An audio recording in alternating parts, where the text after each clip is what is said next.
خۆشەویستەکانم لەمە خۆشتتان پێ بڵێم ئەزانین تۆ بۆچی لە سەعات 9 شەوە دوای نوێژی عیشا ئەگەر خۆ ڕابێنی خەویە یەقەیچێکە با 9 نەبێ بعد دەبێ.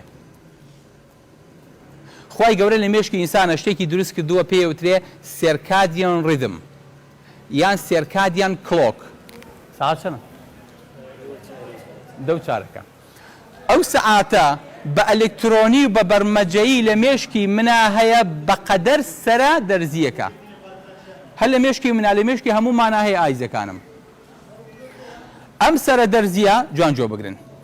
ئەم سەرە دەرزیە ئەو سەرە دەرزیەیە کە لاشەی ئینسان ئەبا بەڕێوە. سەعاتەکە بە چەند تەوقیت کراوە؟ بە 24 سەعات تەوقیت کراوە. ئاگاتان لێی بێ. یعنی چی بە 24 سەعات تەوقیت کراوە؟ یعنی 23 سەعات نییە.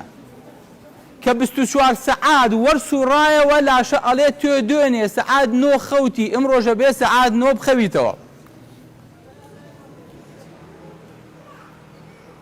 بۆیە لاشەی ئینسان بەس بە کەڵکی 24 سەعات کاژمێر دێ. واتە ئەگەر بچێتە سەر مانگ و سەر شوێنەکانی تر بە کەڵکی ژیان نایە چونکە ئینسان نیزامی تێکەچێ. بچۆ بۆ ئەمریکا لەو کاتەی لای تۆ ڕۆژە لای ئەوان شەوە شەویەت بەسەر ئەوانە و خەڵکە چێ خەوێ تۆسۆیەکی لە بازارا سوڕیتەوە کەسێکی خەون نایە لەسەر لە وتێلەکەی دانیشیت و خەوی لێ ناکەوە. بۆ لەبەرەوەی کە تۆ فێری نیزامی کوردستان بی بە تەوقیتی کوردستان مێشک دەڵێ نا کاتی خەو نییە نەخەویت.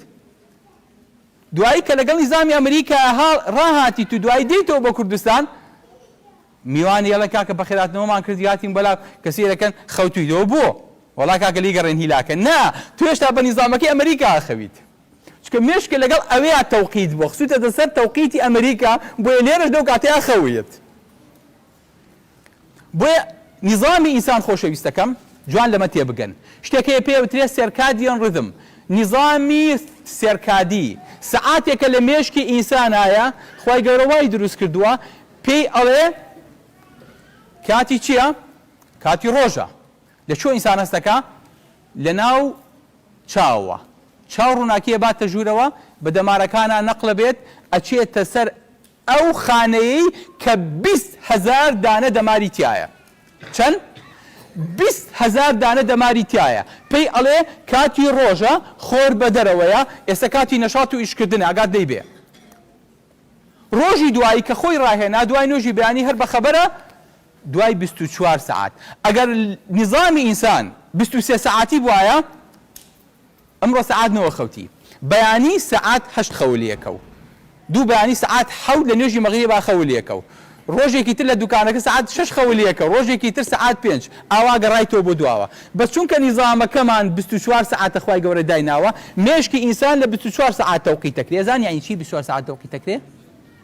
یعنی تەشبیه نەبێ ئافرەتێک هەموو مانگێ جارێ دەورەی بۆیێت سوڕی مانگانەی بۆیێت ئەلێ دکتۆر جان من هەموو مانگێ تێکەوم سوڕی مانگانەکەم بەڵام هەندێ نەخۆش هەیە سوڕەکەی پێشەکەوێ ئەمڕۆ لە یەکی مانگا تێکەوێ بەیانی هەفتەکەی تر لەسەری مانگا هەفتەکەی تر لە 28 تا هەفتە یعنی سەرەکەی تر مانگەکانی یەنە پێشەوە سوڕی مانگانەکەی یەتە پێشەوە. بەڵام خوای گەورە ئینسانی وا دروست کردو سوڕی مێشکی بە 24 کاتژمێر تەواوەکات. بۆیە ئەبینی جوانترین نیزامە کامێرەیەک و سەعاتێکی گەورەی لە مێشکا دانراوە خوای گەورە دروستی کردووە لە من و لە هەموو حیوانات و لە ڕۆکیشە لە هەموو لاشەشە ئەم سەعاتەی تایە بۆ ئەوەی کە تەنزیمی لاشە ڕاگرێ لە جگەرا هەیە لە مێشکا هەیە لە سیەکانە هەیە لە دڵیا هەیە لە پەنکریاسا هەیە. بۆیە ئێوارە و لێ هات هەڵی بەخوا برسیمە بۆ چکە مەعیدە و فێر کردووە لە ئێوارانە نام بخۆیت. اینجا ئەوانەی کە فێری نانی نیوەڕۆشن کە بە ڕۆژووە بن نانی نیوەڕۆیان لێیتر ئەلی تلیاکەکەیان بواتوە نازانێ خۆی بەچیوە مەژووکە بەخوا لە برسیمە. هەر کاتی نیوەڕۆن کاتی ناخواردنەکە ترازا برسێتێکی نامێنێ ئەچێت تۆ زێک خەوی ساحەتێکا و وەختێکە زانیسانێکە نەشیتێکی ترە ئەلێ کاکە خۆ تۆ برسی بوو تونی بوو ئەلێ وەڵا بیرم چووە بۆ چکە مەعیدە لەو کاتیا جەرس لێ ئەڵێ تۆ دوێنێ مانگی پێش و سەعات 12 نانە خواردۆ کوانانەک داوا لێکە.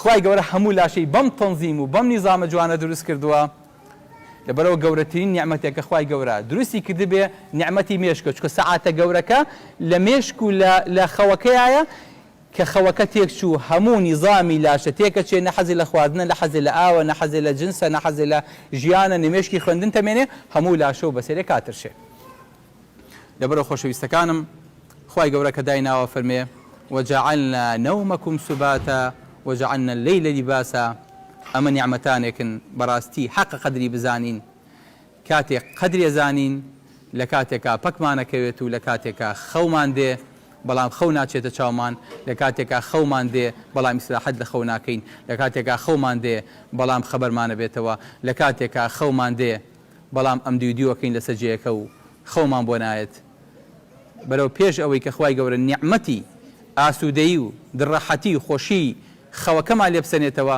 با قەدری بزانین با بە سونەتەوە بخەوین بە سونەتەوە هەستین و دوعا بۆ ئەو کەسانە شەکەین کە خوای گەورە لەم نیعمەتە بێبەشی کردوون خەویان لێ ناکەوێت و مشکلەی زرخەویان بۆ دروست بووە و بۆ ئەو زاڵمانە شەکەین کە حەقی و مافی خەڵک و خوێنی میلەت و پارەی خەڵکیان لایە و خەوی لیان لێ ناکەوێ و تەنها خۆیان بە خۆیان نەزانن و ئێمە پێیان نەزانین کە بەدزیەوەیەن لە سەیدەلەکان شتەکڕن خوای گەورە ئەوانیش هیدایەت با بۆ تۆبەکردن و بگەڕێنەوە و ئەوانیش لەم نیعمەتە بەهرەمەند بن أقول قولي هذا وأستغفر الله لي ولكم والسلام عليكم ورحمة الله وبركاته